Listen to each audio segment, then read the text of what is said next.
Assalamualaikum warahmatullahi wabarakatuh. Waalaikumsalam warahmatullahi wabarakatuh. Alhamdulillahi rabbil alamin. Wabihi nasta'inu ala umurid dunya waddin. Wassalatu wassalamu ala asrafil anbiya'i wal mursalin. Sayyidina wa maulana Muhammadin wa ala alihi wa ashabihi ajma'in. Qala rabbi israh li sadri wa yassir li amri wa hlul uqdadan min lisani yafqahu qawli amma ba'du. Bersama-sama mari kita mengucap syukur kepada Allah dengan baca hamdalah. Alhamdulillahi Rabbil Alamin. Semoga kita semua, keluarga kita, saudara-saudara kita, senantiasa Allah golongkan kita menjadi hamba yang ahli bersyukur. Dengannya kita senantiasa berterima kasih atas semua nikmat yang diberikan Allah. Dan semoga dengan itu pula Allah senantiasa menambahkan nikmat yang lebih baik kepada kita. Sebagaimana janji Allah, barang siapa yang bersyukur ditambahkan nikmat oleh Allah. Dan semoga kita tidak termasuk orang yang kufur terhadap nikmat, sehingga siksa Allah pedih buat kita, dan kita semua berharap kita adalah bagian orang-orang yang senantiasa berterima kasih dengan semua nikmat ini. Senantiasa bersolawat kepada Rasulullah Muhammad SAW dan telah memberikan contoh teladan dan memberikan qudwah serta uswah kepada kita dalam melaksanakan ibadah, yang salah satu ibadah yang paling utama yaitu ibadah sholat, yang hari ini kita sedang pelajari beberapa waktu dari awal kita kajian ICS yang pertama sampai yang sekarang sudah ke-16. Berarti sudah 16 kali kita mengadakan kajian. Harapannya nanti kita semua memperoleh ilmunya dalam melaksanakan ibadah seperti apa yang Rasulullah telah ajarkan kepada kita. Sehingga kelak ketika di hari akhirat kita bisa menyampaikan kepada Rasulullah, ya Rasul, meskipun kami tidak pernah bertemu dengan engkau, kami mempelajari ilmu bagaimana sholat dari hadis-hadis dari guru-guru kami, yang semoga ini bisa diterima oleh Allah. Dan semoga pahala mengalir kepada guru-guru kita semua, termasuk juga yang mengarang kitab Minhajul Muslimin, sehingga kita bisa sampai hari ini bisa mendapatkan pelajaran ilmunya. Mari kita awali ngaji kita dengan suratul Fatihah, syahadat istighfar, serta solawat, dan doa menuntut ilmu. Semoga pertemuan hari ini memberi manfaat dan juga kebaikan buat kita semua. Al-Fatihah. A'udzu billahi minasy syaithanir rajim. Bismillahirrahmanirrahim. Bismillahirrahmanirrahim. Alhamdulillah. Alhamdulillahi Rabbil Alamin. Ar-Rahman Ar-Rahmanirrahim. Maliki Maliki Yaumiddin. Yawmiddin. Iyyaka Iyyaka na'budu wa iyyaka nasta'in. ihdinas siratal Siratal mustaqim. siratal صراط الذين أنعمت عليهم ghairil غير maghdubi المغضوب alaihim عليهم ولا waladdallin. Amin. Bismillahirrahmanirrahim. الضالين Ashhadu an la ilaha إلا illallah الله wa ashhadu وأشهد أن anna محمدا رسول Rasulullah. Ashhadu an la ilaha illallah wa ashhadu anna أن Muhammadan محمدا Rasulullah. أشهد Astaghfirullahal adzim أن wa atubu ilaihi. أستغفر الله العظيم wa atubu ilaihi. وأتوب إليه. Astaghfirullahal adzim وأتوب إليك. أتوب إليك. اللهم صل على على سيدنا سيدنا محمد وعلى وعلى آل سيدنا سيدنا محمد محمد كما صليت على على سيدنا سيدنا إبراهيم وعلى وعلى آل سيدنا سيدنا إبراهيم إبراهيم وبارك على سيدنا محمد محمد وعلى آل سيدنا لسيدنا محمد محمد كما باركت على سيدنا سيدنا إبراهيم وعلى وعلى آل سيدنا إبراهيم في إبراهيم العالمين إنك العالمين إنك حميد مجيد. بسم الله الرحمن الرحيم رضيت بالله ربا وبالإسلام وبالإسلام دينا دينا وبمحمد وبمحمد نبيا نبيا ورسولا ورسولا.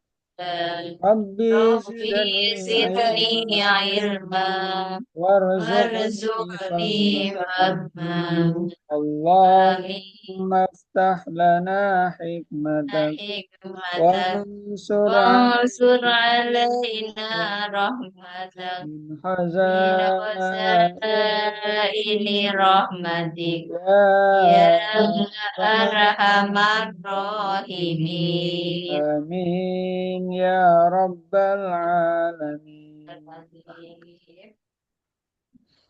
Alhamdulillahirrabbilalamin. Kita hari ini akan meneruskan materi tentang sholat, di mana materi ini adalah materi yang terus bersambung. Harapannya teman-teman bisa, ibu-ibu semua bisa melihat kajian ICS ini adalah kajian yang kesinambungan. Jadi kalau misalkan lihat satu rekaman video, ini pasti lanjutan dari yang sebelumnya, tidak berdiri sendiri gitu. Bukan kajian tematik tapi kajian rutin. Nah, ini ada Bu Tias dari Mojokerto. Artinya nanti rekamannya kami bisa kirimkan karena ini kajian yang sifatnya terus bersambung gitu. Sebagaimana kita sudah laksanakan dari kajian ICS 1 sampai ke 15 adalah membahas bagaimana bab tentang ibadah diawali dengan cara wudhu, kemudian bagaimana bersuci, termasuk haid, nifas, dan juga lainnya, mandi, sampai kepada setelah tubuh kita suci, kemudian pada perintah Allah yang utama yaitu melaksanakan sholat. Namun ketika melaksanakan sholat, selain tubuh diri kita suci, tempat kita sholat suci, kemudian pakaian kita suci, ada yang paling utama yaitu sucinya hati. Maka ketika dalam sholat, sedang sholat, semua perasaan penyakit hati yang sedang berkecamuk dilepaskan dulu. Apa contohnya? Lagi marah, lagi nggak enak sama teman, maka itu ketika sedang sholat harus dibersihkan juga. Tidak boleh dibawa dalam sholat dalam keadaan hati yang masih kotor. Badannya suci, hadasnya suci, pakaiannya suci, tempatnya suci, tapi hatinya masih kemerungsung, merasa iri hati dengan saudaranya, merasa dengki dengan temannya, maka sebenarnya sholatnya masih tidak memenuhi syarat. Kenapa? Sedang menghadap Allah tapi hatinya masih kotor. Nah, yuk sama-sama kita belajar. Tentunya namanya orang membersihkan itu tidak seketika langsung bersih.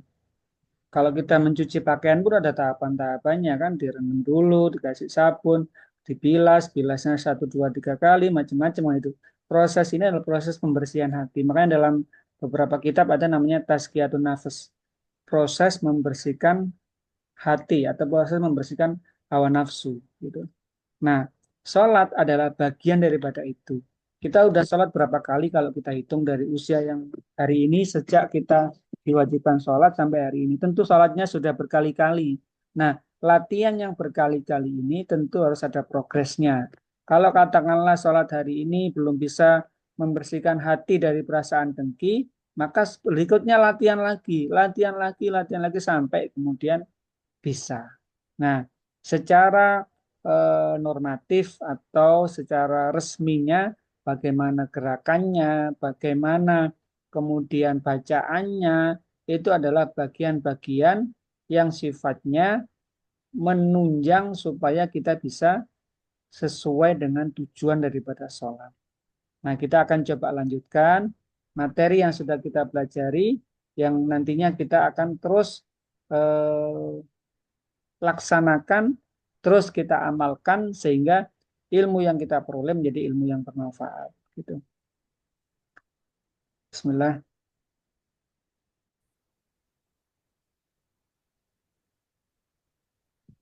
Kelihatan nggak ya? Ya. Nah, eh, prinsip yang harus dipegang dalam ibadah. Kemarin sudah kita sampaikan, cuma belum kita sampaikan dalam bentuk slide ya. Pertama, yang harus kita ingat betul adalah semua bentuk penyembahan adalah haram. Ini tulisannya keliru ya, haram. Kecuali ada perintah. Jadi menyembah apapun, bentuk ketundukan kepada apapun, kepada makhluk atau kepada selain makhluk, itu adalah haram. Artinya dilarang dan berdosa kalau melakukannya. Kecuali ada perintah. Misalkan mencium hajar aswad, itu kan batu. Kenapa kok harus dicium? Ternyata ada perintah, ada sunnahnya dari Rasulullah. Maka itu menjadi tidak haram. Gitu. Tapi kalau misalkan tidak ada perintahnya, di rumahnya aku punya batu ini, batu warnanya hitam di rumah saya di belakang rumah, tak ciumnya, kan hajar hajar artinya batu, aswad artinya hitam, sama saja kan ini juga batu hitam, tidak bisa karena batu yang disunahkan Rasulullah untuk dicium itu ya hajar aswad yang ada di Ka'bah. Jadi semua bentuk penyembahan, semua bentuk ketundukan kepada selain Allah adalah haram kecuali ada perintah. Yang berikutnya, semua hal muamalah adalah boleh atau mubah kecuali ada larangan. Kalau sudah ada larangan maka itu jadi haram. Misalkan semua disebutkan dalam Al-Quran, mata'an lakum wali'an amikum. Yang diciptakan ini adalah untuk kalian semua. Apa saja, semuanya yang di bumi ini. Mau hewan, mau tumbuhan, semuanya untuk manusia. Kecuali ada larangan. Babi itu termasuk dilarang. Kemudian ganja itu termasuk dilarang. Artinya ketika sudah ada larangan maka itu menjadi haram.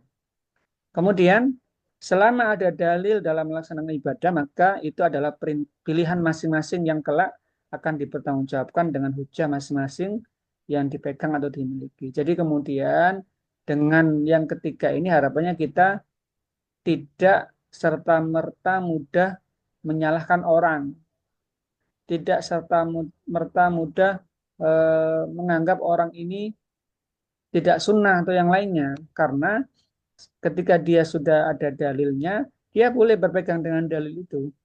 Tinggal nanti pilihannya, kan ada dalil yang kuat, ada dalil yang eh, tidak kuat atau lemah, atau mungkin dalilnya itu adalah dalil hadis palsu.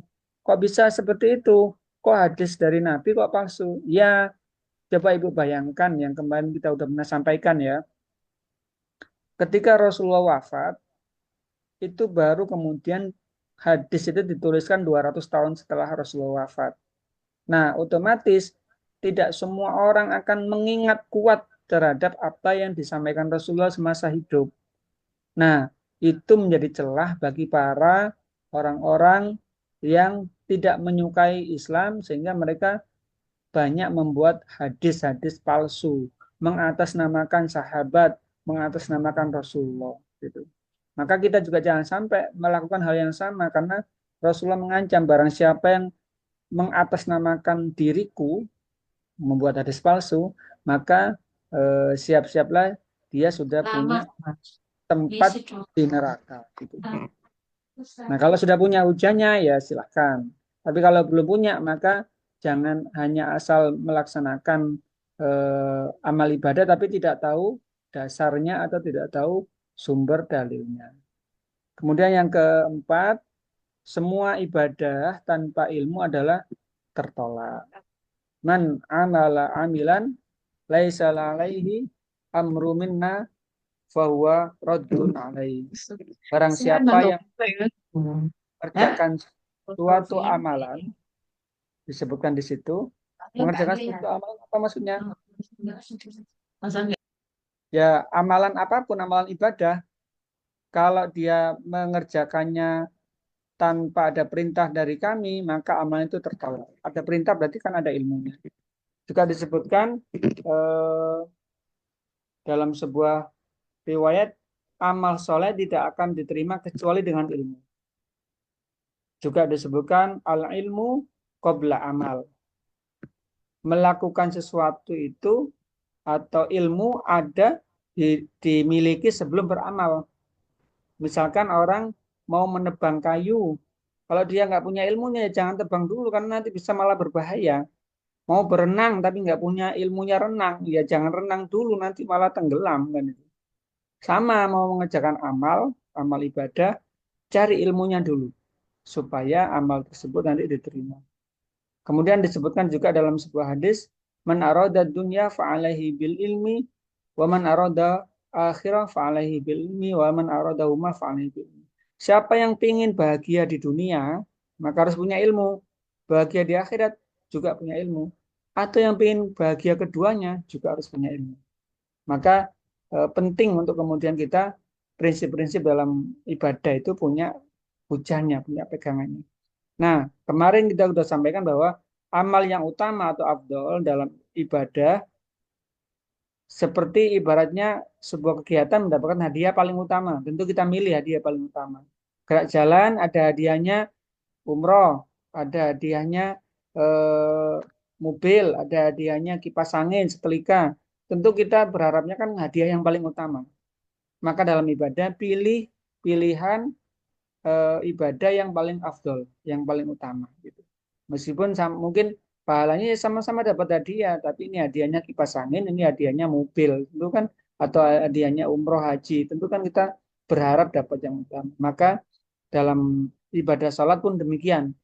Semua yang disampaikan adalah hal-hal yang utama dalam masing-masing. Nah, kemarin yang sempat lupa, sempat terlewat adalah termasuk ini tata cara sedekap dalam sholat. Karena ini biasanya ada yang modelnya aneh-aneh dan kita ini piye gitu. Maka kita ingin tahu juga bagaimana sih dalilnya kok bisa kayak gitu gitu. Maka kita simak sama-sama ya supaya kita bisa tahu dan bisa memahami bahwa ternyata ada petunjuknya itu dari Nabi tentang cara sedekap Donasi dalam dakwah Yufid. sholat. Yuk berikan amal Kita jariah simak terbaik sama-sama. Anda untuk dakwah dan pendidikan Islam.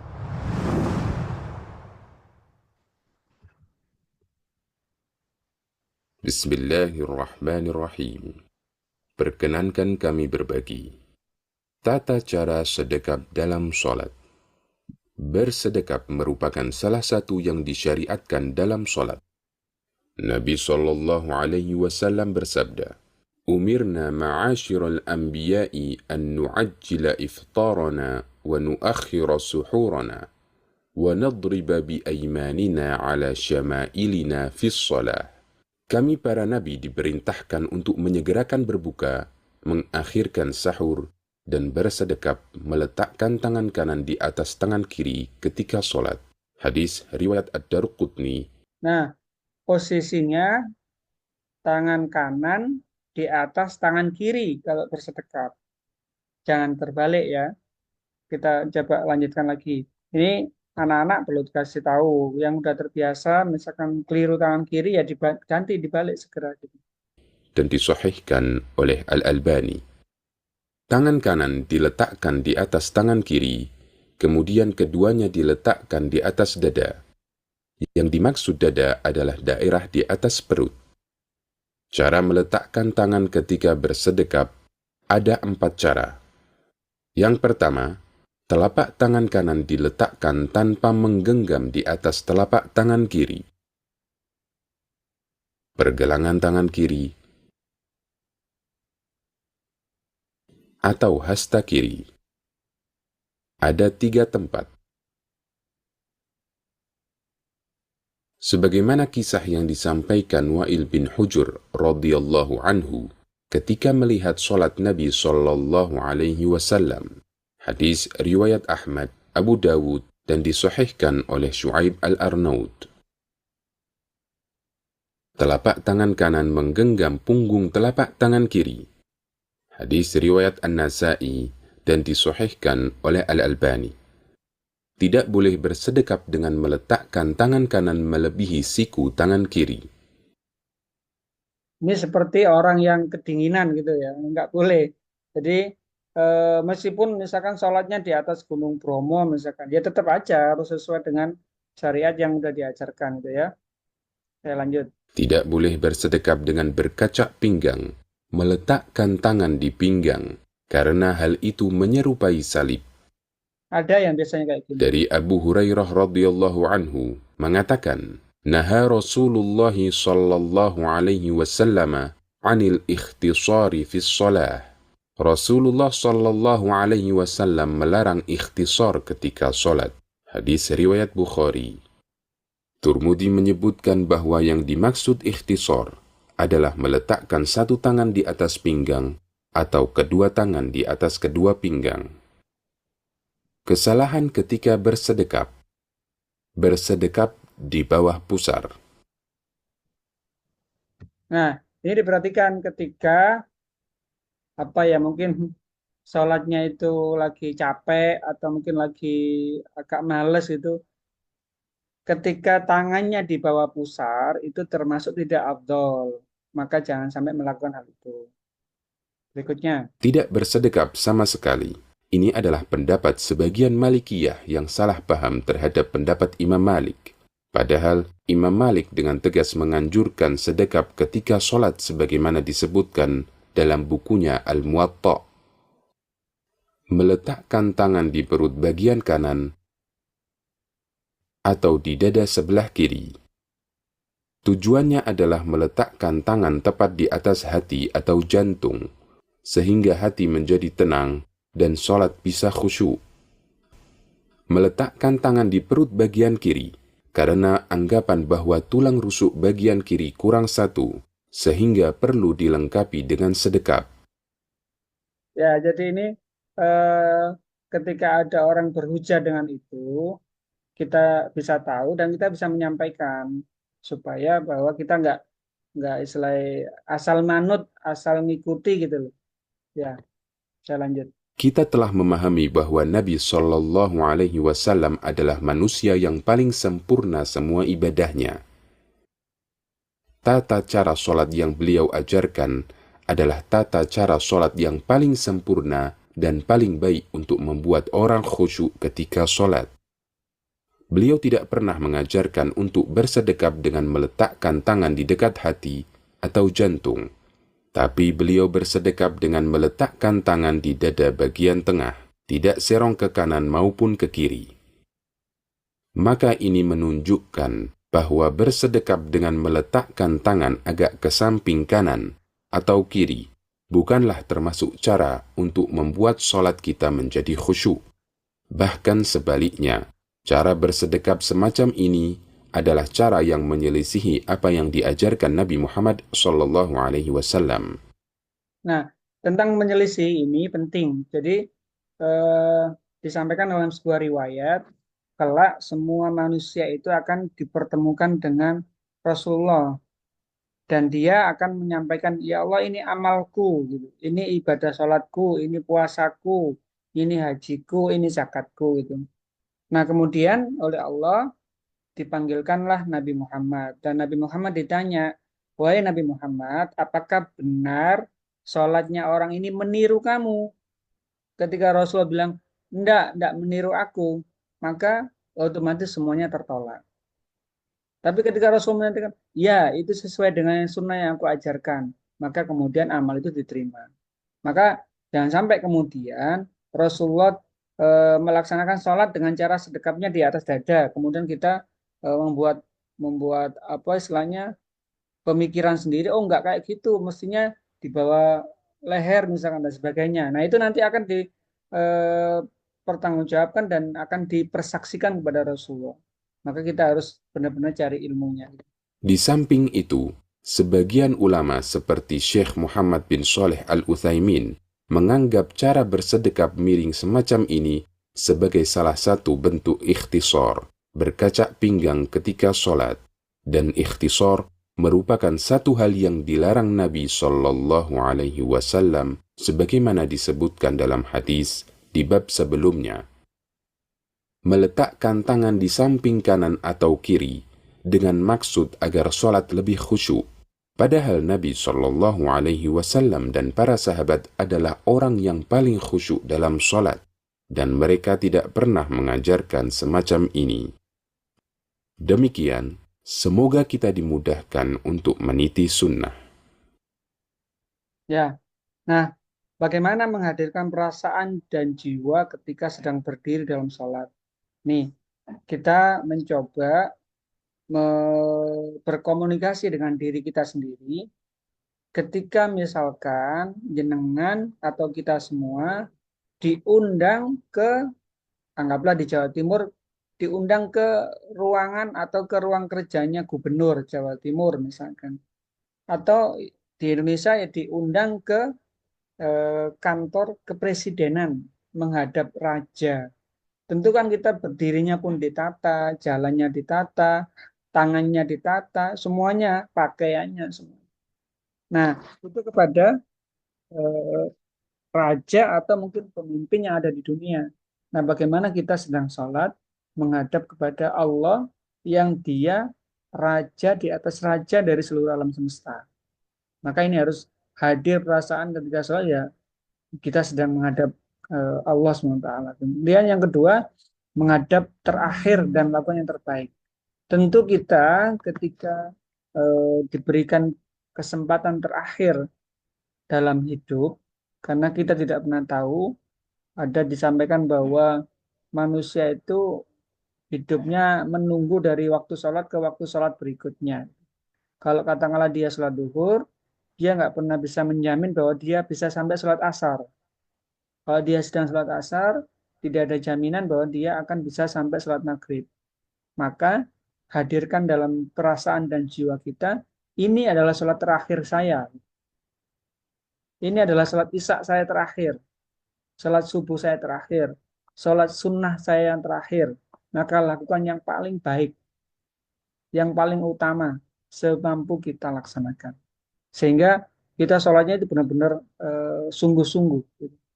Kemudian mengakui kesalahan dan dosa seraya mohon ampun. Tentunya kalau kita punya kesalahan besar, kemudian di depan kita ada orang yang memang kita berbuat salah kepada dia, tentu caranya minta maaf, caranya minta ampun, mengakui salah, tentunya kan dengan perasaan yang takut, khawatir dan sebagainya. Kalau nanti tidak dimaafkan.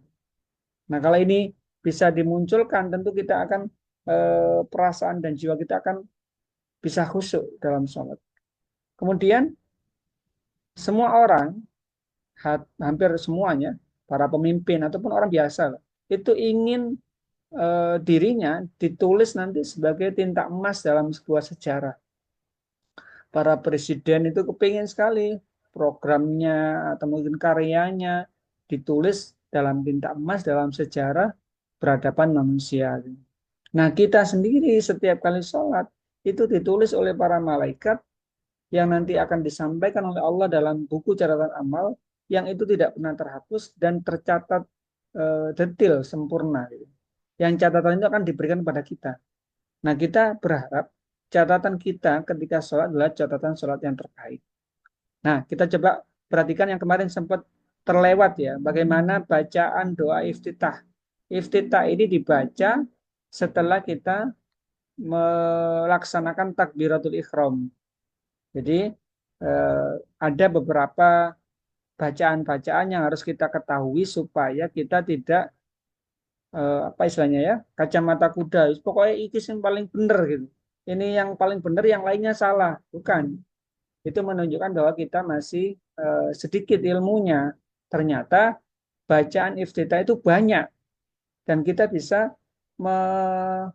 membaca sesuai dengan yang kita bisa mampu dan kita bisa membaca secara seling-seling, gonta-ganti gitu. Kita simak sama-sama ya, supaya nanti kita anak-anak kita pun juga tahu bahwa bacaan Tropicana Slim iftitah bantu banyak orang kontrol gula darah beberapa selama 50 macamnya. tahun. Donasi dakwah Yufid. Yuk berikan amal jariah terbaik Anda untuk dakwah dan pendidikan Islam.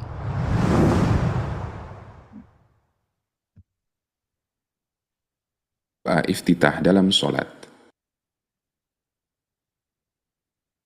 Doa iftitah disebut juga istiftah, adalah doa yang dibaca setelah takbiratul ihram. Ada beberapa macam doa yang diajarkan Nabi SAW. Untuk itu, setiap muslim dianjurkan untuk membaca doa-doa tersebut secara bergantian. Misalnya, solat subuh membaca doa iftitah tertentu, kemudian solat duhur membaca doa iftitah yang lain. Dengan demikian, semua sunnah Nabi SAW akan lestari dan terjaga. Doa iftitah dibaca pelan, baik makmum, imam, maupun orang yang solat sendirian. Untuk makmum masbuk atau ketinggalan, tidak perlu membaca doa iftitah. Macam-macam doa iftitah. Doa pertama, Allahumma ba'id baini wa baina khatayaya kama ba'adta bainal masyriqi wal maghrib.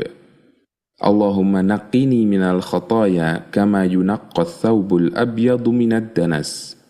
Allahumma ghsil khatayaya bil ma'i wal thalji wal barad. Ya, ini bacaan iftitah yang pertama. Di masyarakat biasanya menganggap, ini bacaan iftitahnya orang Muhammadiyah gitu.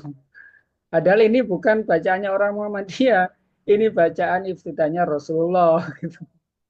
Jadi supaya kita nggak sempit pengetahuan, ini doa iftitah yang pertama. Nanti sesekali nanti coba dicari artinya. Ini artinya juga sangat bagus. Ya Allah, jauhkan saya dari kesalahan seperti jauhnya barat dan timur.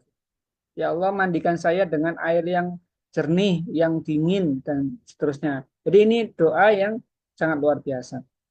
Kemudian yang kedua kita bisa Hadis riwayat Bukhari dan Muslim. Doa kedua, Subhanakallahumma wa bihamdika wa tabaraka asmuka wa ta'ala jadduka wa la ilaha ghairuka. Hadis riwayat Abu Dawud dan disahihkan oleh Al-Albani. Doa ketiga, seperti doa iftitah di atas, tetapi dengan tambahan bacaan berikut. La ilaha illallah, la ilaha illallah, la ilaha illallah, Allahu akbar kabira, Allahu akbar kabira, Allahu akbar kabira. Doa iftitah ini dibaca Rasulullah SAW pada saat sholat malam. Hadis riwayat Abu Dawud dan disahihkan oleh Al-Albani. Doa keempat, Allahu akbar kabira, walhamdulillahi katsira, wa subhanallahi bukrata wa asila. Ini yang biasa dibaca masyarakat warga NU biasanya. Jadi sekali lagi ini bukan bacaan umat Islam NU, tapi ini bacaan dari Rasulullah gitu ya.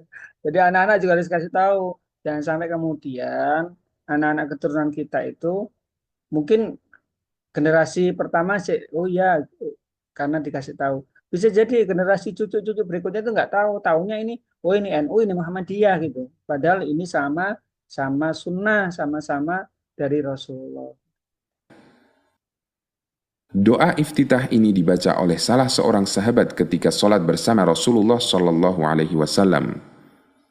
Kemudian beliau bersabda, "Aku kagum dengan doa ini. Pintu-pintu langit telah dibuka karena doa ini." Kata Ibnu Umar, sejak Rasulullah SAW bersabda demikian, saya tidak pernah meninggalkan doa ini. Hadis riwayat Muslim. Doa kelima, Alhamdulillahi hamdan katsiran tayyiban mubarakan fih.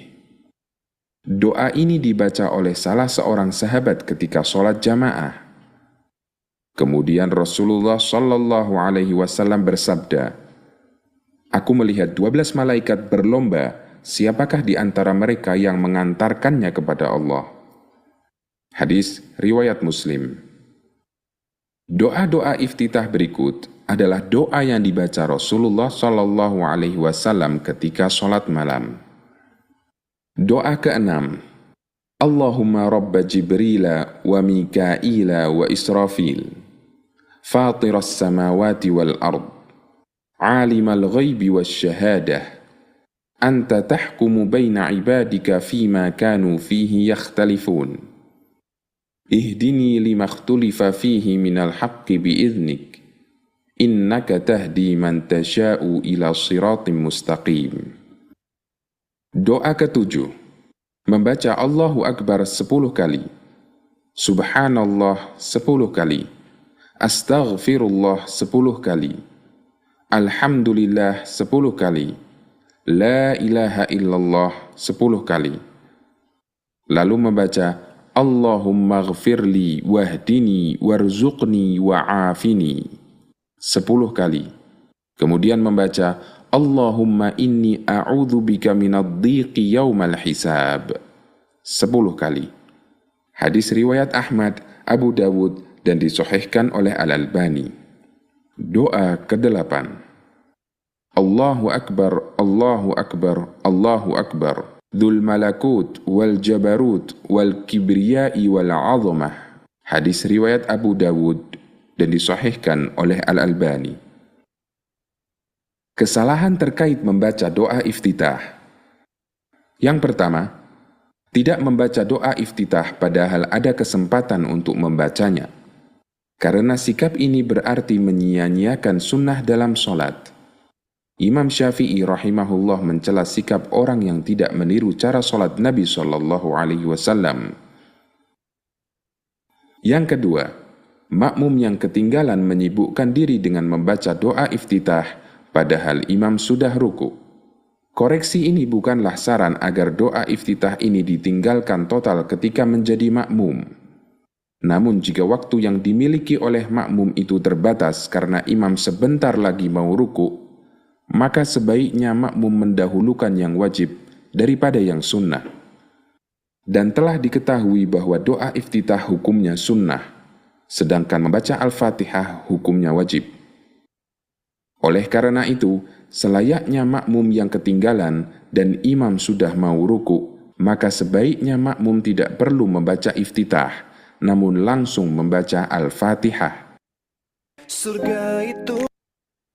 Nah, itu menjadi bagian yang harus dipahami dan diketahui ketika makmum itu terlambat.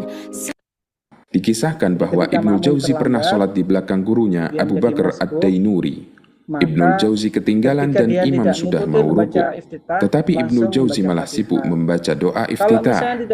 Ketika mengetahui hal ini, gurunya menasihatkan, sesungguhnya ulama berselisih tentang wajibnya membaca surat Al-Fatihah di belakang imam. Namun mereka sepakat bahwa doa iftitah adalah sunnah. Maka sibukkanlah dirimu dengan yang wajib dan tinggalkanlah yang sunnah. Yang ketiga, imam membaca doa iftitah terlalu panjang. Yang lebih tepat adalah selayaknya imam memilih doa iftitah yang pendek. Yang keempat, memilih doa iftitah satu saja dan meninggalkan doa yang lain. Kemudian doa yang dipilih tersebut dibaca dalam semua sholat dari sejak SD sampai tua. Kesalahan ini memberikan dampak buruk sebagai berikut. Sunnah adanya bacaan iftitah yang lain menjadi hilang dan tidak lestari. Karena ketika banyak orang meninggalkannya, maka orang akan menganggap itu bukan ajaran Nabi SAW. Orang yang sholat menjadi kurang bisa khusyuk.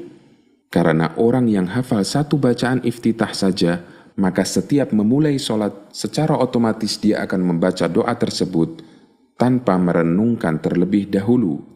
Berbeda dengan orang yang hafal beberapa macam doa iftitah.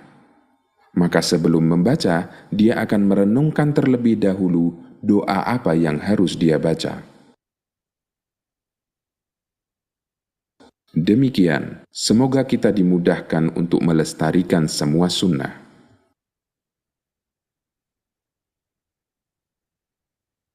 Ya, jadi bacaan iftitah tadi banyak ya. Mungkin kalau sempat nanti apa dilihat ulang, ditulis gitu. Di musolanya kita masing-masing ditulis. Mungkin di awal kita nggak hafal ya nggak apa-apa, tapi minimal ketika kita sholat, mungkin tulisannya besar nggak apa-apa. Atau kecil, tulisannya kecil, kemudian difotokopi. Kan sekarang ada fotokopi yang bisa membesar ya. Sehingga kita sholat sambil mulai untuk mengamalkan sunnah bacaan iftitah yang lain selain yang sudah kita hafal selama ini. Terus juga nanti bisa dicari terjemahnya sehingga atau artinya sehingga ketika kita sholat kita bisa merenungi apa sih yang kita baca ini sesuai nggak dengan diri saya, ini sesuai nggak dengan apa yang sedang saya rasakan sehingga sholatnya ketemu rasa khusyuknya itu. Nah, sedikit saya sampaikan tentang sikap orang yang berilmu. Orang yang berilmu tidak mudah panik atau menyalahkan orang lain atas perbuatan amal yang berbeda. Jadi kalau misalkan ada, oh iki nggak kabiro, iki nggak Allah mabait, oh iki berarti beda, ini beda organisasi, itu menunjukkan bahwa belum dalam ilmunya, sehingga dia panik mudah menyalahkan orang lain dengan amal yang berbeda dengan dirinya. Padahal itu sama-sama dari Rasulullah. Lah mungkin yang dia ketahui cuma Allah mabait sama kabiro, padahal tadi ada yang banyak yang lainnya sampai ke 8 tadi. Ya, gitu. Yang kedua, itu mampu memberikan ilmu kepada orang lain dengan dasar dalil yang benar dan otomatis menjadi nilai amal dakwah jariah yang akan terus mengalir pahalanya. Kalau kemudian hanya mengetahui satu saja, sementara dia tidak mengajarkan yang lainnya, padahal ada, nah ini yang jadi masalah buat seorang yang mengajarkan. Kemudian mendakwakan ilmu atas dasar asas menyayangi dan menyelamatkan orang lain, bukan menyalahkan atau mengkafirkan. Jadi kalau misalnya gini, Bu Puji melihat ada orang berjalan di pertigaan yang di pojokan pertigaan itu ada perampok atau preman yang kasar dan mau membunuh siapapun yang lewat. Bu Puji udah pernah lewat situ dan Bu Puji akhirnya mampu melarikan diri sehingga tidak jadi dilukai atau dibunuh oleh perampok tadi. Terus ada orang yang lewat di situ, kita tahu, tentu dengan perasaan sayang kita kasih tahu supaya dia selamat. Termasuk orang-orang yang misalkan dia belum memiliki ilmu, maka ngasih taunya dengan cara asasnya aku sayang kamu, makanya tak kasih tahu ilmunya kayak gini. Perkara nanti dia mau mengikuti atau tidak, itu pilihannya kepada yang bersangkutan. Tapi cara kita menyampaikan itu banyak pilihan dan juga banyak metodenya. Maka carilah cara, metode, gimana caranya orang yang kita kasih tahu mengikuti diri kita, mengikuti ilmu yang kita sampaikan. Dan tidak usah disalahkan. Kamu sudah kasih tahu, di situ ada perampoknya, ada preman, kamu maksa aja, nggak usah disalahkan sudah. Cukup kita menyampaikan. Rasulullah pun demikian, para nabi pun demikian. Beliau dalam di beberapa ayat disebutkan mereka hanya menyampaikan. Jadi hanya penyampai ayat dari Allah. Nah, berikutnya bacaan ketika ruku. Kemarin sampai kepada ruku ya. Ini kemarin yang masih kelewat. Mungkin nanti berikut-berikutnya memang kita berusaha untuk saling melengkapkan supaya tidak ada yang terlewat karena kita ngajinya dengan cara online. Saya tidak mungkin mempraktekkan karena di depan jenengan karena ini posisinya jauh. Jadi kami bantu dengan media video ini supaya bisa membantu. Nah, bagaimana bacaan dalam ruku? Ini juga penting. Banyak orang kadang kalau dengan bacaannya ini yang benar, yang lainnya salah. Nah, kita lihat sama-sama, kita saksikan. Supaya nanti kita bisa mengerti ternyata dalam bacaan ruku pun juga ada beberapa yang harus kita ketahui. Bacaan ketika ruku. 1. Ada banyak redaksi bacaan ketika ruku yang diajarkan Nabi Shallallahu Alaihi Wasallam. Sikap yang tepat dalam hal ini adalah berusaha menghafal semua doa itu dan dibaca secara bergantian. Misalnya ketika ruku sholat subuh, baca lafal A, ruku sholat duhur, baca lafal B, dan seterusnya. 2. Orang yang sholat hanya boleh membaca bacaan ruku setelah dia melakukan ruku sempurna. Membaca doa ruku sebelum melakukan gerakan ruku sempurna berarti melakukan amalan tidak pada tempatnya. 3. Dibolehkan mengulang-ulang bacaan ruku, meskipun lebih dari 3 kali sesuai dengan panjangnya ruku. 4. Orang yang sholat harus membaca bacaan ruku, meskipun hanya sekali. Karena banyak ulama menilai bahwa bacaan ruku hukumnya wajib, sehingga jika ditinggalkan dengan sengaja, sholat bisa batal. 5. Berikut macam-macam bacaan ruku. Pertama, bacaan Subhana Rabbiyal Azim 3 kali. Hadis riwayat Ahmad, Abu Daud, dan Ibnu Majah. Kedua, bacaan Subhana Rabbiyal Azimi wa bihamdi 3 kali. Hadis riwayat Ahmad, Abu Daud, dan Daruqutni. Ketiga, bacaan Subuhun Qudusun Rabbul Malaikati Warruh. Hadis riwayat Muslim dan Abu Awanah. Keterangan, makna ruh pada doa di atas adalah malaikat Jibril. Keempat, bacaan Subhanaka Allahumma Rabbana wa bihamdika Allahumma ghfirli. Hadis riwayat Bukhari dan Muslim. Keterangan, bacaan ini sering dibaca oleh Nabi Shallallahu Alaihi Wasallam dalam setiap ruku dan sujud beliau setelah turun surat An-Nasr. Beliau melaksanakan perintah Allah, Fasabbih bihamdi rabbika wastaghfir, yang artinya, bertasbihlah dengan memuji Tuhanmu dan mintalah ampunan kepadanya. Hadis riwayat Bukhari dan Muslim. Kelima, bacaan Subhanadzil jabaruti wal malakuti wal kibriyai wal azamah. Hadis riwayat Ahmad, Abu Daud dengan sanad yang sahih. Keterangan, doa ini sering dibaca Nabi Shallallahu Alaihi Wasallam ketika salat malam. Keenam, bacaan Allahumma laka raka'tu wa bika amantu wa laka aslamtu wa alaika tawakkaltu anta rabbi khasha'a sam'i wa basari wa dami wa lahmi wa azmi wa asabi lillahi rabbil alamin. Hadis riwayat Nasai dan disahihkan Al-Albani. Kesalahan seputar masalah ini. 1. Tidak mengangkat tangan ketika hendak ruku, atau mengangkat tangan namun tidak sempurna. 2. Gerakan ruku yang terlalu cepat, seperti ayam mematok makanan. Gerakan ini menyebabkan sholatnya tidak sah karena rukuknya tidak tumakninah. 3. Hanya menghafal satu jenis bacaan ruku. Bacaan ruku yang hanya satu ini dibaca sejak kecil sampai dia dewasa. Ini bisa menyebabkan bacaan lainnya yang tidak dihafal menjadi terlupakan dan tidak lagi dipedulikan. 4. Membaca bacaan ruku sebelum posisi ruku sempurna. Tindakan semacam ini menyebabkan bacaan rukuknya tidak sah karena dilakukan tidak pada tempatnya. 5. Tidak membaca bacaan ruku sama sekali. Jika dia menjadi imam atau sholat sendirian, dan ini terjadi karena lupa, maka dia harus sujud sahwi. 6. Membaca bacaan sujud ketika ruku. Tindakan semacam ini sama seperti tidak membaca doa ruku, sehingga diganti dengan sujud sahwi. Demikian, Allahu a'lam. Donasi dakwah Yuf. Jadi ada yang melaksanakan sholat, ruku, tapi diem saja. Tidak membaca sesuatu gitu. Entah sedang kepikiran apa atau dan sebagainya. Nah itu termasuk yang tadi ada ya sujud sahwi sebagai sujud lupa gitu sebagai penggantinya. Nah itu tentang bacaan tentang ruku, kemudian bacaan iftitah, cara bersedekap. Tadi udah sempat kita sampaikan. Ini mau kita lanjut tentang sujud, tapi waktu sudah 8:30.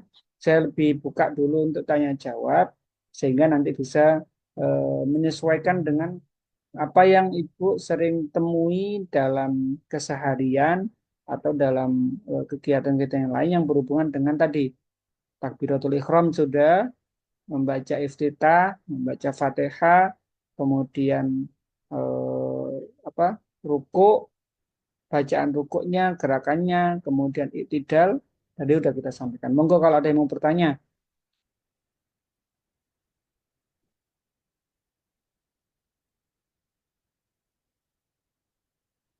Konten?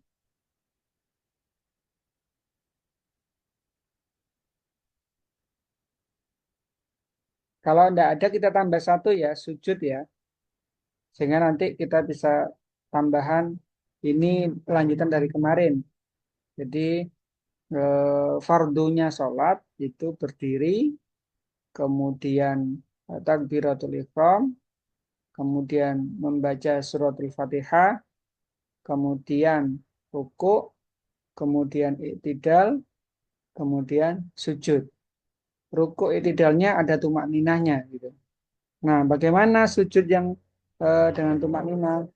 Coba simak.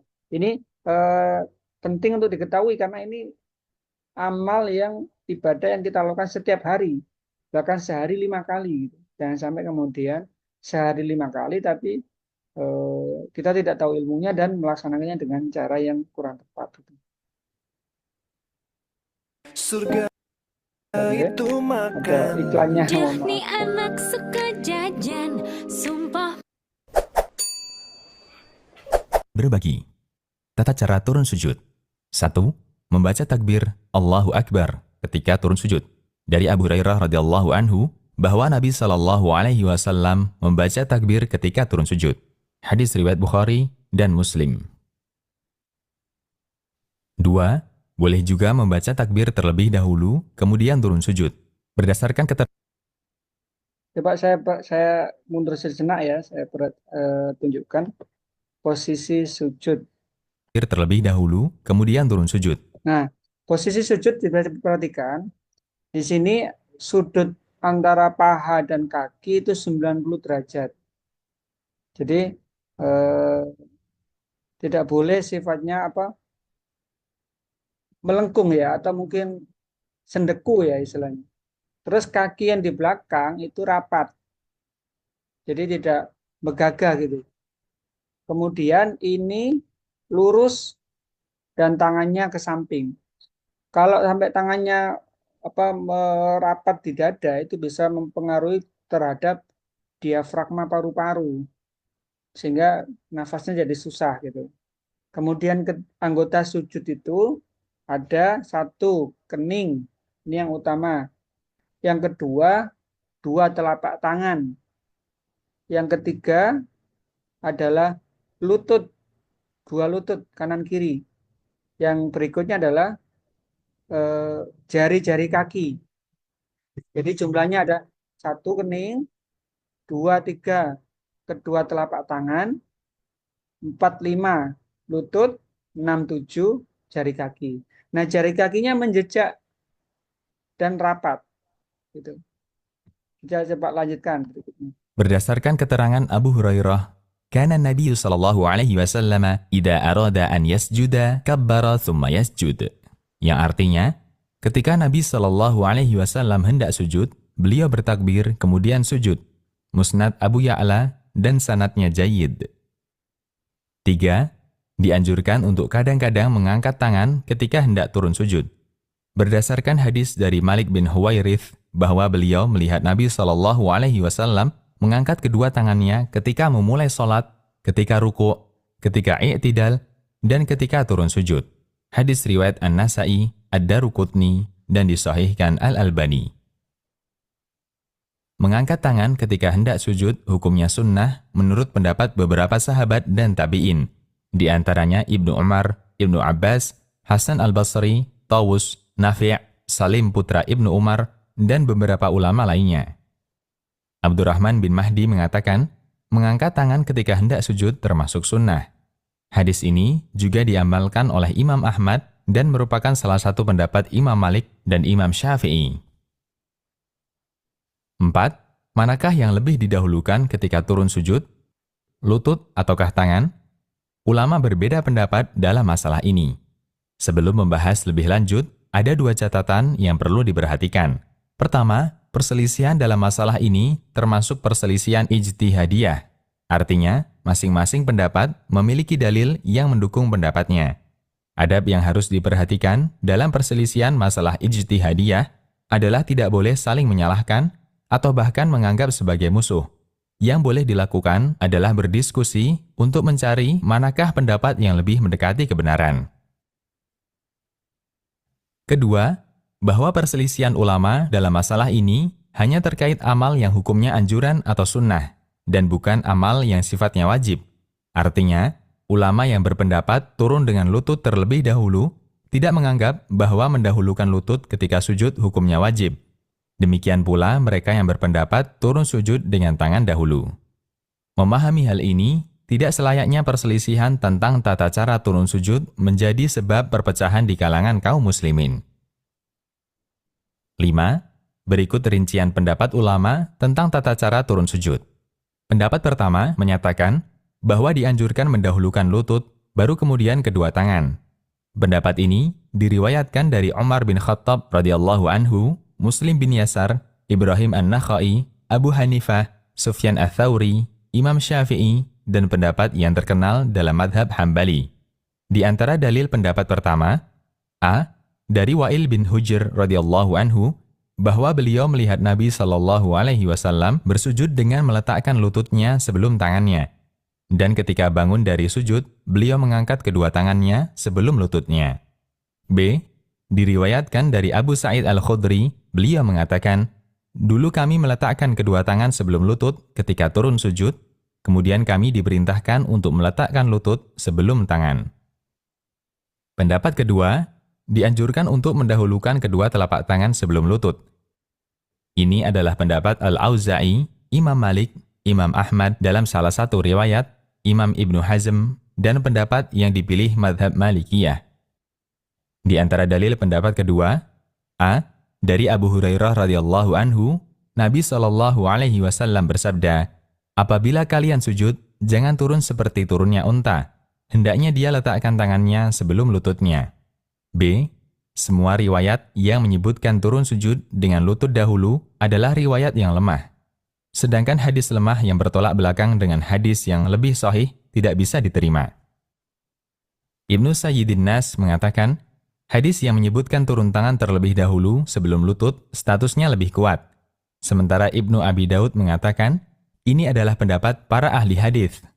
Al-Hafidz Ibnu Hajar mengatakan, hadis Abu Hurairah lebih kuat dibandingkan hadis Wa'il bin Hujr. Surga itu makan. Duh nih anak suka jajan. Kesimpulan, Jadi saya mohon maaf ya ada apanya? Ada iklannya. Antara hadisnya Wa'il bin Hujr dan Abu Hurairah itu sama-sama melihat ketika Rasulullah sholat. Jadi ketika Wa'il itu melihat Rasulullah dalam posisi ketika sholat menjadi imam adalah ketika Rasulullah masih muda, masih sehat. Sehingga ketika sujud itu lututnya dulu. Nah Abu Hurairah itu waktu itu masih kecil. Dan tahunya ketika Rasulullah sudah kondisi sepuh, udah sepuh. Nah biasanya kalau orang sepuh, kalau sholat, lututnya dulu kan sakit, maka tangannya dulu. Nah itu tidak untuk diperdebatkan sebenarnya, tapi menjadi bagian yang memudahkan umat Islam dalam melaksanakan sholat. Jadi kalau misalnya pas lututnya sakit, boleh tangan dulu. Kalau misalnya masih muda sehat, ya lututnya dulu nggak apa-apa. Jadi ada dua pilihan, tidak untuk diperdebatkan. berdasarkan penjelasan di atas, dapat disimpulkan bahwa pendapat kedua yang menyatakan turun sujud dengan tangan terlebih dahulu lebih kuat. Dengan alasan berikut. 1. Hadis Abu Hurairah lebih kuat secara sanad dibanding hadis Wa'il bin Hujr radhiyallahu anhu.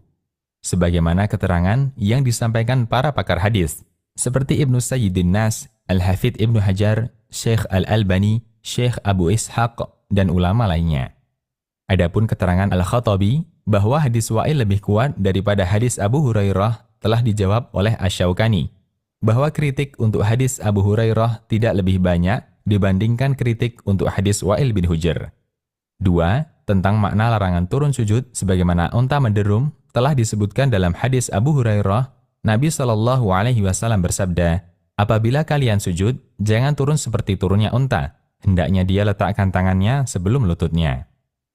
Jika kita telah sepakat bahwa hadis ini adalah hadis yang sahih, maka wajib kita katakan bahwa turun sujud yang seperti unta menderum adalah turun sujud dengan lutut terlebih dahulu.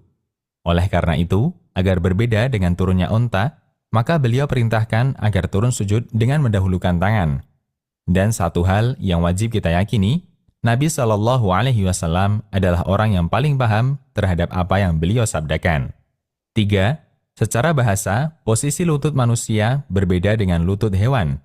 Lutut manusia di kaki dan lutut hewan di tangannya atau kaki depannya. Pendapat ini lebih kuat dibanding pendapat kebalikannya, karena didukung dengan perkataan orang Arab asli, Suraqah bin Malik. Kesalahan ketika turun sujud. 1. Tidak membaca takbir ketika turun sujud.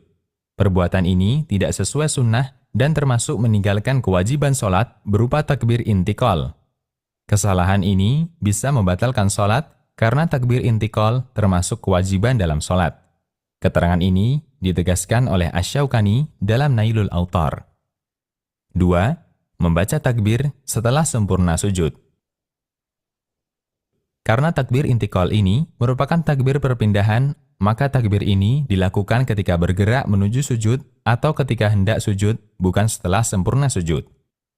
Jadi maksud sempurna sujud itu, misalkan jadi imam, misalkan Allahu Akbar, tapi dia bilang Allahu Akbarnya setelah sudah sujud.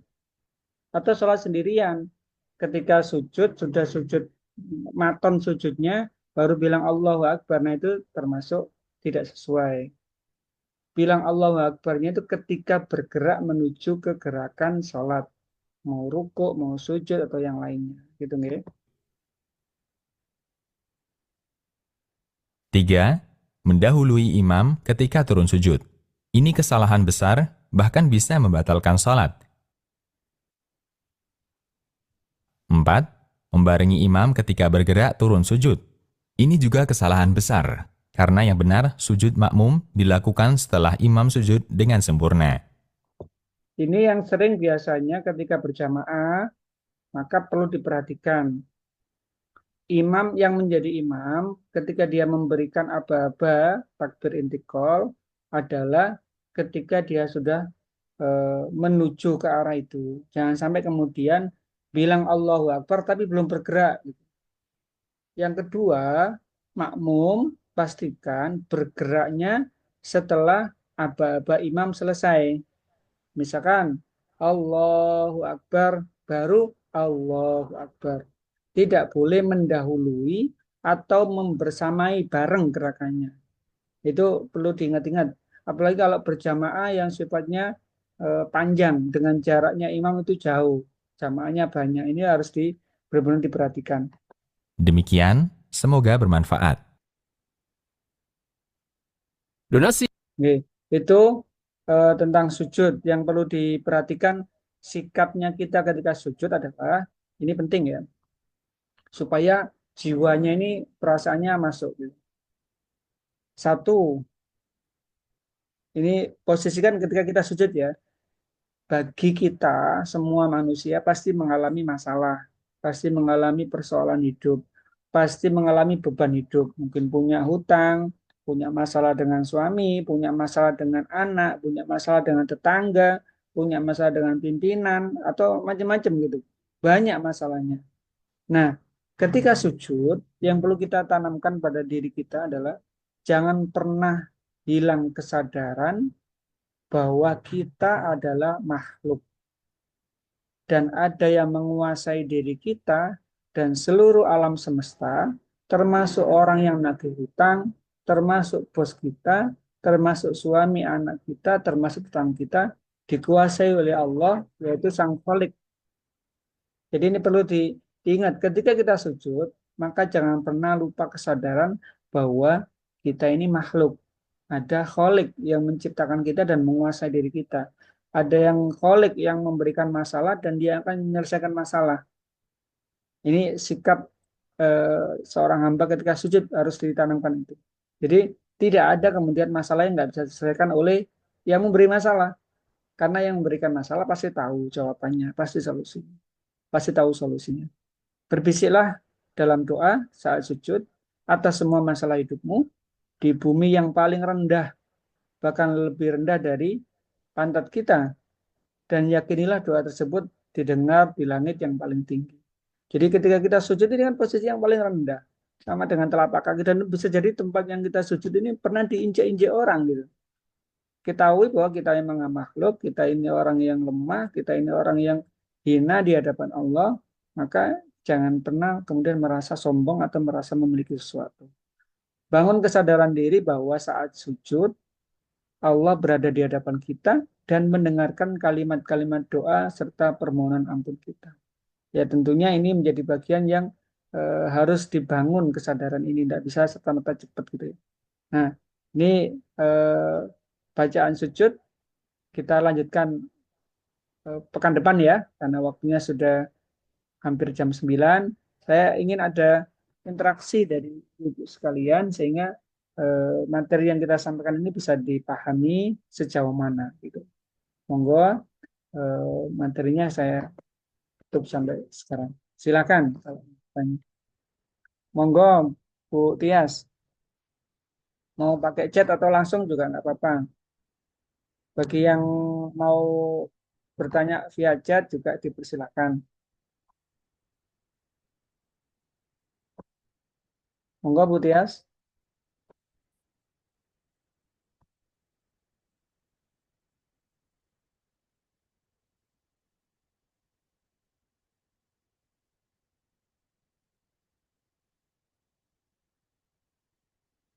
Yang lainnya dulu monggo kalau ada yang mau tanya.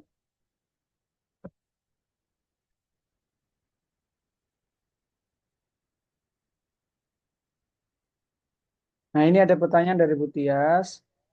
Pak, apa ini ya? Misalkan habis kesandung, terus sholatnya pakai sujud sahwi, bagaimana Pak? Maksudnya kesan satu rakaat tapi sujud. Gimana Bu? Boleh langsung dinyalakan aja mic-nya biar bisa ngobrol ya. Maksudnya sakit, oh kakinya sakit, kesandung dalam sholat maksudnya. Halo? Ya, misalkan sudah bisa didengar, Pak ya. Oke, bisa didengar, monggo. Halo. Oh, iya. Ya, Ya, misalkan mungkin habis kesandung atau sedang sakit, apa ya? Kenapa ya? Mungkin sedang diare mungkin juga, Pak. Mungkin mm, itu bisa apa enggak, Pak? Itu bagaimana ya, Pak ya? Mungkin kalau lagi diare gitu loh, Pak. Ya, lagi sedang diare, sakit maksudnya. nah, sholatnya bagaimana gitu, tak? Sholatnya itu khawatir, iya. Kalau misalkan satu rakaat saja terus sujud syahwi gitu, bagaimana? Oh, misalkan dia sholatnya maghrib, harusnya 3 rakaat. Kemudian pas sholat dapat Iya, 1 rakaat, diarenya keluar gitu ya. enggak, belum keluar, cuma apa ya? Bisa sholat cuma apa? Terus aku tak sholat satu rakaat terus sujud syahwi gitu gimana, Pak? Oh, iya, iya, iya, iya. Sholat, Apa ya gitu? Khawatir gitu loh. oh, khawatir, khawatir nanti nggak bisa Pemilihan menahan. sakit. Iya. Oh, oke. Jadi kalau misalkan mengalami itu, sebentar, ada orang amen.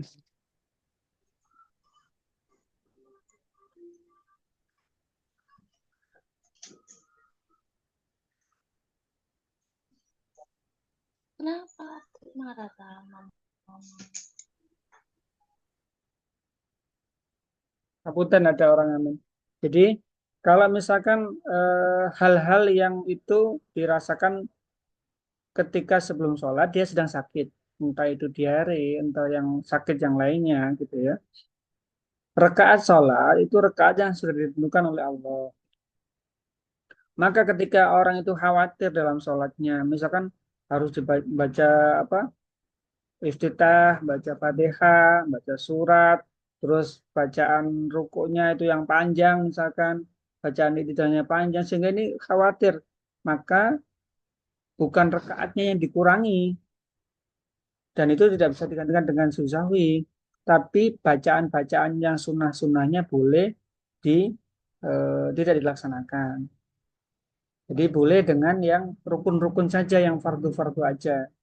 Nah, ketika khawatir misalkan diare misalkan, maka sebenarnya ketika sebelum sholat ada hal-hal yang harus dituntaskan di awal. Misalkan ibu kondisi sangat lapar, sholat dulu atau makan dulu. Kira-kira gimana Bu Puji? Ibu-ibu ICS. Ini lagi lapar banget ini. Perut sudah keroncongan. Ini ada Makan dulu, Pak. makan dulu. Makan dulu. Betul, harus makan dulu. Ya, makan dulu. Makan dulu supaya nanti dalam sholat nggak sampai kepikiran makan. Lebih baik makan tapi kepikiran seperti sholat. Nah, gimana kalau misalkan bukan lapar tapi apa ya, kebelet BAB gitu. Ya selesaikan dulu semua hal yang menghalangi, tuntaskan, selesaikan. Baru kemudian sholat dengan tenang, sholat dengan khusyuk gitu.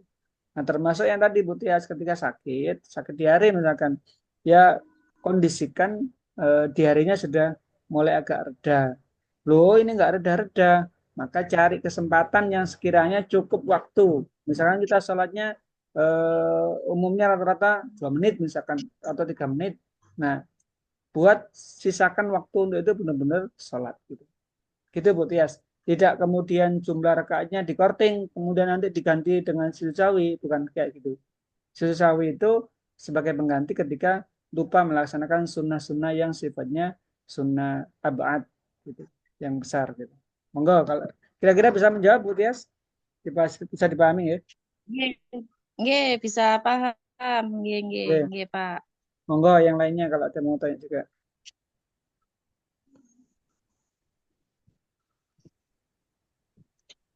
Assalamualaikum, Pak Nggih, Haji. Waalaikumsalam. Nggih, Bu Erni, monggo.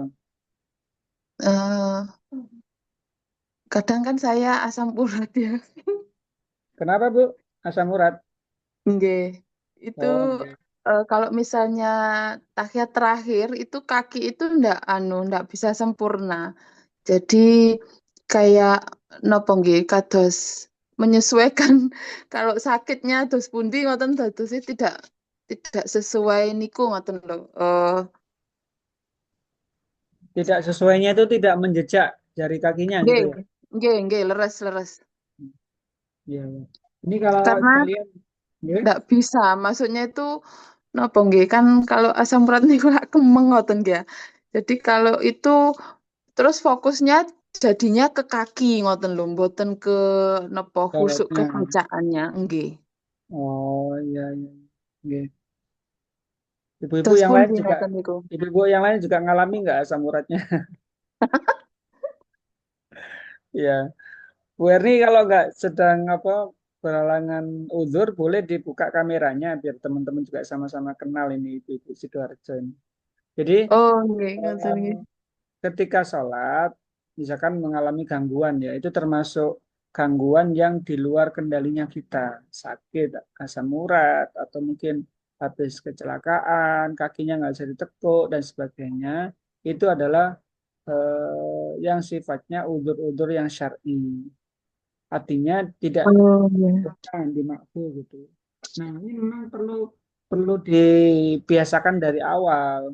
Ternyata dari beberapa literasi kesehatan yang pernah saya ketahui, ketika sujud atau duduk di antara dua sujud, kaki yang menjejak itu bisa membantu merilis atau mengobati secara otomatis terhadap penyakit-penyakit.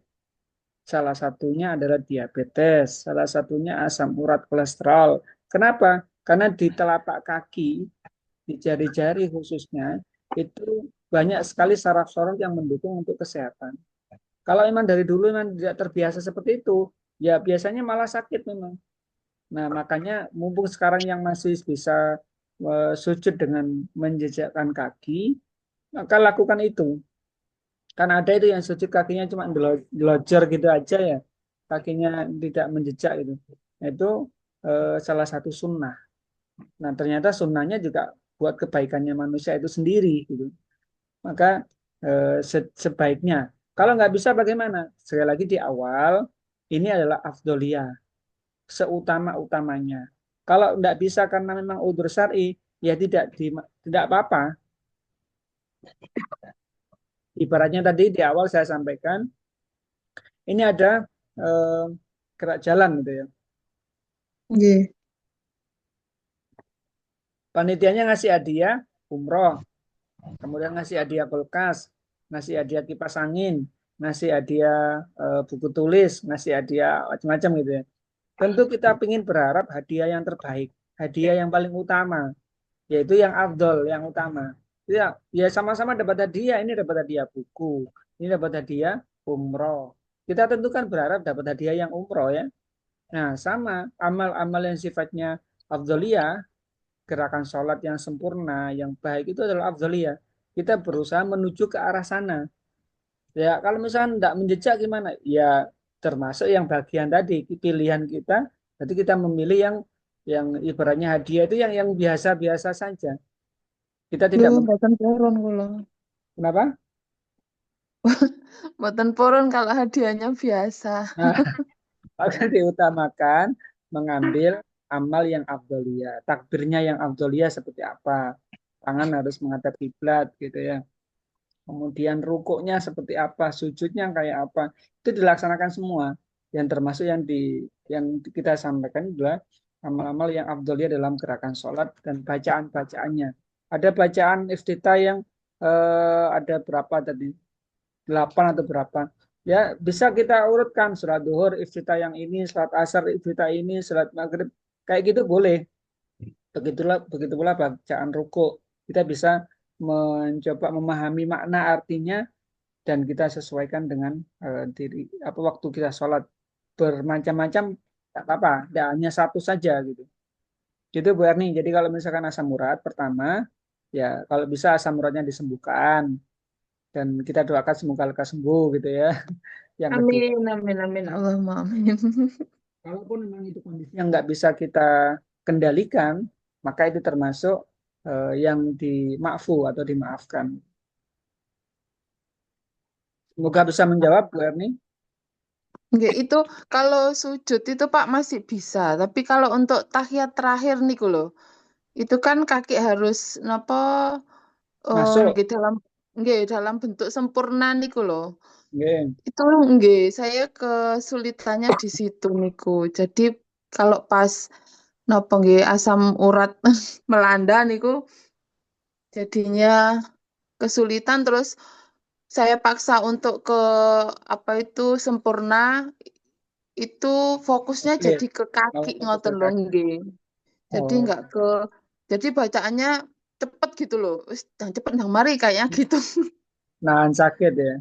Nggih, nahan sakitnya niku. Tapi kalau misalnya saya bentuknya maksudnya tahiyatnya bukan yang ndak sempurna banget ngoten mboten, cuman nggih niku wau agak di oh iki posisine gak sepiro loro ngoten jadi untuk doanya itu bisa tenang, maksudnya ndak terburu-buru ngoten nggih. Iya, iya, iya. Alhamdulillah yang kedua level 2 gitu ya. Dia yang level 2. Oh, ngoten. Oke, berarti Iya, saya harus berusaha ke level 1 nggih, Pak nggih.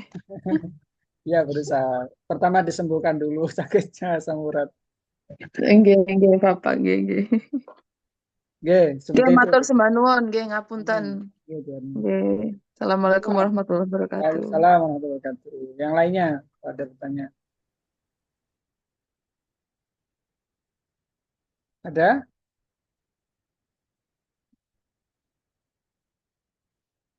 Bule ini aman sentosa mohon.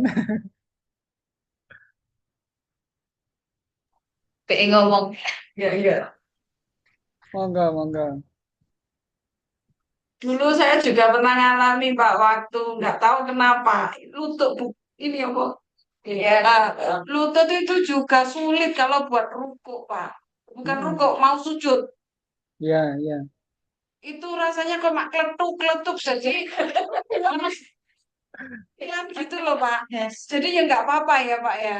ya, Pokoknya ya, diusahakan ya sesempurna tapi ya harus pelan gitu caranya. ya, ya, Karena ya. sakit Pak, dari kita sujud berdiri terus mau apa balik kebalik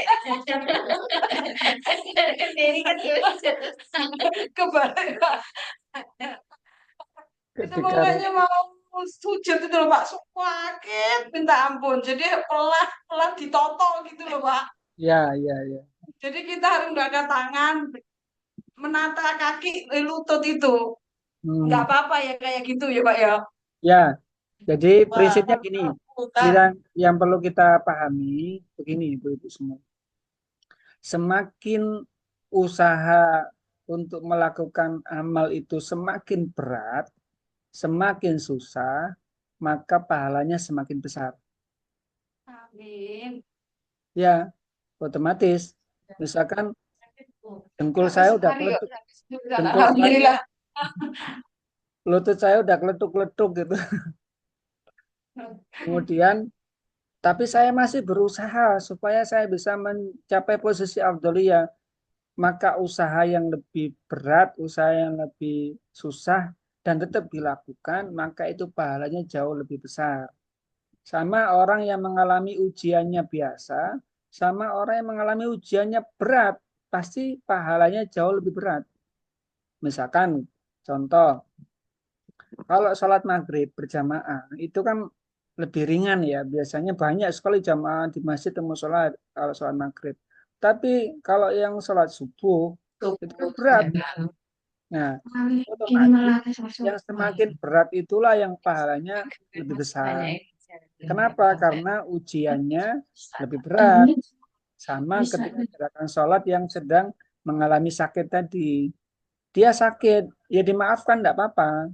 Tapi kalau misalnya dia berusaha pingin sekali mencapai posisi afdol yang utama, nah itu pasti akan lebih besar pahalanya daripada yang misalkan tidak mengalami sakit. Ada kadang jalan ya? Oke, seperti itu. Muka-muka bisa menjawab, boleh. Sekali.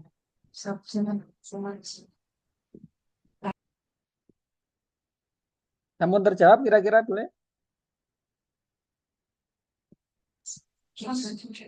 Ampun ya. Ampun Pak, matur suwun. Oke. Alhamdulillah sekarang sudah sembuh kok Pak. Oh, udah sembuh. Alhamdulillah. Sudah Pak. Alhamdulillah. Nggak tahu mungkin karena asam aurat itu tadi Pak. Ya, alhamdulillah kalau udah sembuh. Nanti bisa sharing sama Bu Erni gimana asam auratnya bisa sembuh itu. Oke, oke, oke. Sudah? Ada yang mau bertanya atau sudah cukup? Yang paling penting adalah dipraktekkan ilmunya. Kalau perlu nanti tadi bacaan-bacaannya nanti coba saya ringkaskan, saya kirim dalam bentuk PDF ya. Bacaan Terima iftitah, kasih. bacaan iftitah, pilihan bacaan ruku, bacaan sujud. Ini supaya kita nanti saat terjemahnya coba jenengan pahami. Oh, ketika misalkan sujud kita membaca doa subhana rabbiyal adimi wa bihamdi, subhana rabbiyal a'la wa bihamdi. Ini maksudnya apa? Ketika bicara subhana rabbiyal a'la, maha suci engkau ya Allah, yang paling tinggi di saat kita sujud di tempat yang paling rendah. Wa bihamdi, dan engkau adalah maha apa istilahnya, wa bihamdi, dan kami mengucap syukur terima kasih kepadamu, segala puji bagimu. Jadi ketika kita sujud membaca doa itu sambil ya Allah maha suci engkau yang paling tinggi dan segala puji bagimu. Ketika bacaan sujud yang itu, mungkin bacaan sujud yang lain saya ingin merasakan karena saya sedang mengalami perasaan yang ini, boleh nanti dibaca yang lain. Gitu enggak? Moga-moga bisa Iya, Pak. Iya. kami bantu apa catatkan, nanti saya kirimkan kepada ibu-ibu dan bisa dicetak, taruh di musola masing-masing, diperbesar nggak apa-apa, sambil dicoba dihafalkan dan direnungi, dipahami bacaan-bacaan. Karena khusyuk itu dilatih. Kalau khusyuk tidak pernah dilatih, maka seterusnya sampai tua kita tidak pernah bisa khusyuk. Sholat kita ya seperti sholat yang biasa-biasa saja, padahal kita sedang berhadapan langsung dengan Allah dan kita sedang mengadukan semua masalah kita. Ketika kita masih mengalami masalahku kok berat sekali ya, berarti selama ini belum pernah mengadukannya kepada Allah. Atau sudah mengadukannya, tapi sekedar mengadu-ngadu biasa, tidak mengadu yang sebenarnya mengadu. Gitu. Jadi karena masih merasa berat gitu. Itu saja untuk malam hari ini. Moga-moga bermanfaat. Mohon maaf bila ada khilaf. Sekali lagi saya disclaimer, ini adalah kajian rutin yang sifatnya sambung menyambung. Ketika ibu-ibu mungkin tidak mengikutinya secara berkesinambungan, nanti bisa jadi salah paham karena ini saling menyambung materinya. Maka kami sampaikan bagi yang tidak bisa hadir atau mungkin mengulang kembali, silakan nanti bisa putar ulang di rekamannya. Demikian, mohon maaf bila ada ihdinas siratal mustaqim. Kita tutup dengan ucapan hamdalah sama-sama. Alhamdulillah. Alhamdulillah. Istighfar 3 kali. Astagfirullahaladzim. Astagfirullahaladzim. Astagfirullahaladzim. Allahumma Astagfirullahaladzim. bihamdika asyhadu an la ilaha illa anta astaghfiruka wa atubu ilaik. Kita doa dengan tutup dengan doa khatmul Quran sama-sama. Allahumma bil Quran Quran waj'alna waj'alna imaman imaman nuran wa hudan wa rahmah. Allahumma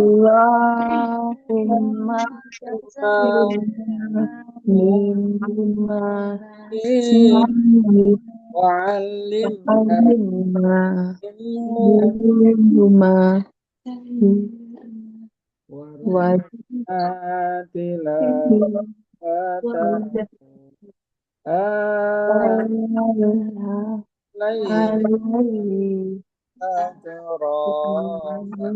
nahar waj'alna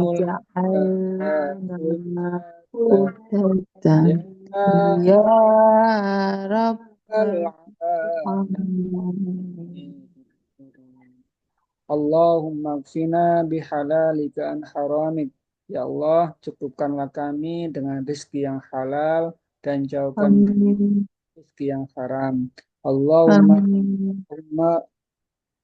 aghnina bihalalika. Allahumma aghnina bi ta'atika maksiatik. Ya Allah, jadikan kami hamba-hamba yang kaya raya supaya kami bisa padamu dan menjauhkan semua maksiat. Wa bi fadlika Allahumma rizukna ziyarata Makkah wal Madinah wal Arafata bi rahmatika ya arhamar rahimin.